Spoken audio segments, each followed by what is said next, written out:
à l'agent 1, par exemple, une personne qui a 100 euros, il achète un truc, voilà. Donc 100 euros, il la donne à l'autre. Tu vois, l'autre, il achète autre chose. Il va voyager avec, il la donne. Vous voyez, donc ça passe d'une main à l'autre. Mais ça reste 100 euros. C'est ce qu'on appelle les trois fonctions de la monnaie.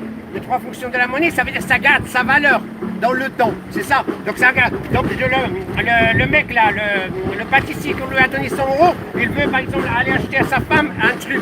Tu vois, des bijoux. Il va aller là-bas, il la donne à... Il achète un portable. Donc ça passe, ça perd pas sa valeur. Vous avez compris, hein? Ça perd pas de sa valeur. Maintenant, supposons que ça soit la monnaie numérique. 100 euros dans ton compte. Donc le premier, par exemple, le pâtisserie, il a acheté par exemple des produits à un autre pâtissier. Donc quand il a acheté, ne pas oublier, il va payer par sa carte. D'accord? Vous suivez là, il va payer par sa carte.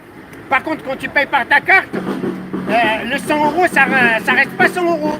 Ça devient 99 euros. Pourquoi? Parce que la banque doit prendre un pourcentage dans les 100 euros. Donc c'est plus 100 euros pour la carte bleue. Comme la carte bleue. Donc tu ne payes pas carte bleue. Plus les 20% qui vont à l'État. Vous comprenez? Donc le 100 euros, ça part en fait. On n'a pas 100 euros. Vous avez compris là? Voilà. Donc 100 euros, c'est comme ça. Donc le deuxième agent, il va acheter autre chose là. Il va aussi payer par carte. Donc on n'a plus 100 euros. On a encore. Vous voyez, c'est ça la monnaie numérique. Bleue. Donc voilà, ça prend un pourcentage. Parce qu'à chaque fois que tu payes par carte bleue, il y a un pourcentage qui part. Après, il y a les 20% de TVA qui va à l'État. Voilà. Après, encore et encore. Donc ça s'appelle la vitesse de la circulation de la monnaie. En sciences économiques, on appelle ça la vélocité de la monnaie. Donc il y a une équation, hein, c'est le V égale à PM divisé par le temps, mais on s'en fout, c'est pas ça. Hein. Donc il y a Keynes qui parle de ça, mais on s'en fout. Donc c'est quoi la vitesse de circulation de la monnaie? Ça veut dire le nombre de fois qu'il change de main. Un billet change de main.